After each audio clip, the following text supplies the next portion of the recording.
Yo, man, what's good, man? It's your boy John the Joker, man. Real Life Productions, as you can see. I just want to take this time out to, talk about 5 things that we learned watching Dizaster versus Cassidy battle. It was a big battle. A lot of people waited on it. I feel it was better, or at least bigger than the Total Slaughter situation with Joe Budden and Hollow the Don. I feel like those are 2 better artists to have go at each other. Nothing wrong with Hollow or Joe, but just Dizaster, the work he put in, and Cassidy, of course, wanted to have at him. But the 5 things I feel like we learned from watching this battle. Off top, number 1 is smaller venues, man. As you can see how crazy things got, fire marshal got called in, the entourages got too big, people wouldn't get off stage, Lush trying to control everybody. It seems like the more he said get off stage, to the 20 people that was on there, it seemed like 40 more people got on stage. There was no control at all of the venue. I'm sure it was hot as hell in that hole. It just looked crazy, as far as the venue. I know people pay their money to get their tickets to come in and see a good show, but that shit looked crazy. So I definitely say control your hype, man. Control all them people, and just come down to smaller venues. When they did the rematch, they were inside like a garage or something, or some secluded location with the cameras tight, no mics, you know what I'm saying? That's very important. The mics, everything get lost in the echoes of everything, and the mics, and turn me up, and you lose the bars that way. I feel John the Don when he said, I'm only gonna do these small venues, man. These big venues, they too hyped up, they too extravagant. You're gonna lose the bars, and as far as what you're trying to say, and just the whole the extravagance of it all, you know what I'm saying? So definitely smaller venues, whether it's in the bathroom, 3 of your boys, and 2 cameras, 2 cell phones. That's better to me than a whole Madison Square Garden, 100,000 people just to watch a mic'd up battles. That thing went horrible quick with mics and everything. So that's one thing we learned. Number 2, going back to the hype man, control the hype man. It seemed like Cassidy brought his people, Dizaster brought his people, which all of his people were there because it's LA. Just the booing and the talking through the, people pointing, just the distraction of it all, that doesn't need to be there. We need to have it more to where it's situated to where it's just both artists without a hype man. So all you get is the bar for bar for bar, and you can have other people there. You know what I'm saying? You want the crowd there because you need that crowd reaction, but you don't need the hype man right next to your mans. Put them in the back. Let the crowd who is hopefully unbiased just go off a bar. If you spit a throw line, it's a bar, and everybody you born to do to death, then the crowd's gonna react. Not your hype man who know your raps, who know everything you're gonna say before you say it. Ooh and all crunk up in your ear, that's distracting to the contender. That's distracting to the other man. As far as, damn, I'm looking at you, I'm trying to stay focused on you. But your man's right here is just, he's giving niggas life, and nigga ain't even said nothing but 1 fish, 2 fish, you know what I'm saying? And nigga going crazy, so control your hype, man. That's the second thing we learned, you know what I'm saying?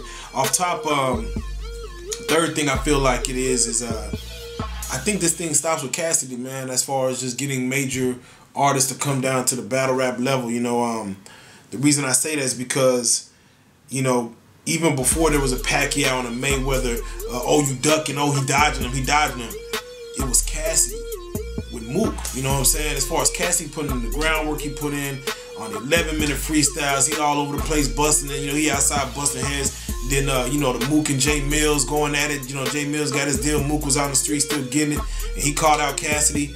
And Cassidy was ducking and dodging. Of course, that was for, low bread. But still, when the dude ain't got nothing, throw up 10,000, 20,000, let's get it, it was the dodger of the decade to me, as far as just, people that are Cassidy fans want to see him get back in the ring. Him just dodging like that. So I don't see who else they could bring down that's at that caliber of a battle rapper level, unless it's Eminem, basically, as far as, who started from battle rap, who has documented footage where he ate somebody's head off battle rap. And people throwing out names like Meek Mills and Fabulous or whoever, you know what I'm saying? Like, these are good, dope rappers, but when it comes to just on record, on video, eating someone's head off in a competition, Cassidy was that dude. If not him, it was Eminem, you know what I'm saying? Back, when he did it before he got the deal.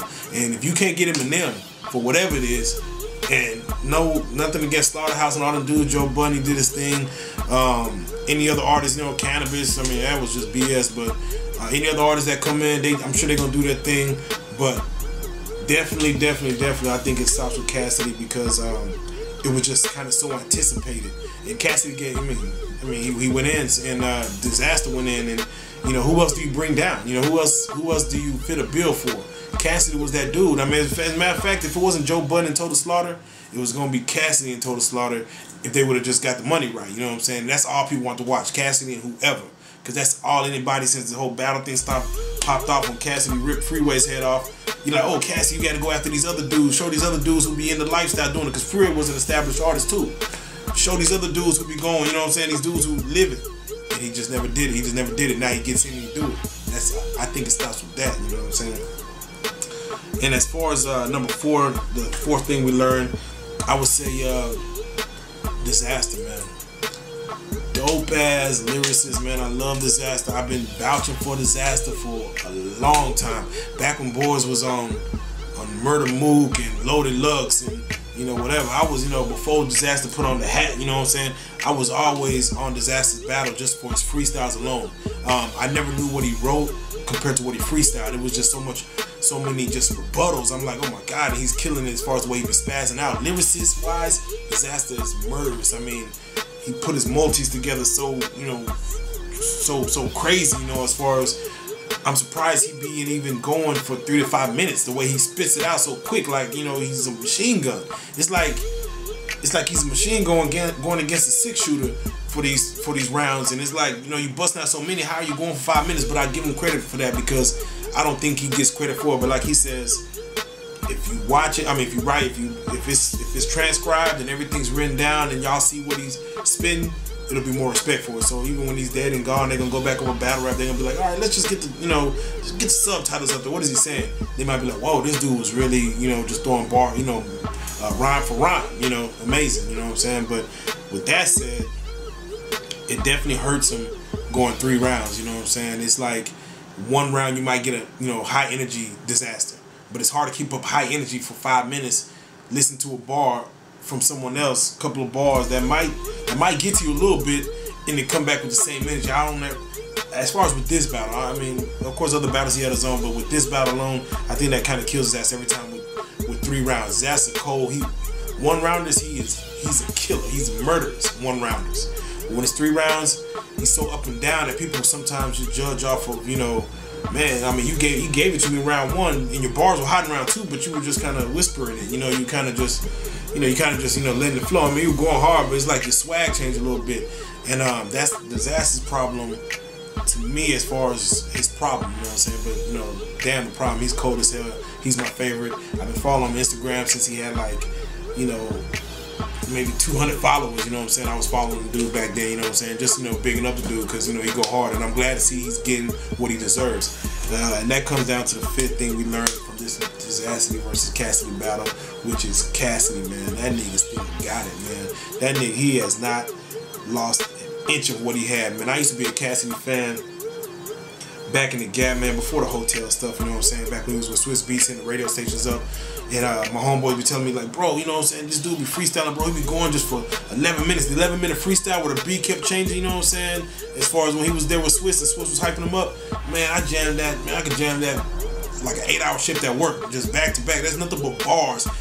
Fuck, damn choruses, damn whatever, just bar. And that's all Cassidy been spitting, you know what I'm saying? I could pop in one of his just straight freestyles, download from YouTube or something, and just go, hell, to Houston or something, you know what I'm saying? And just ride out, you know, on 45 and just go, you know?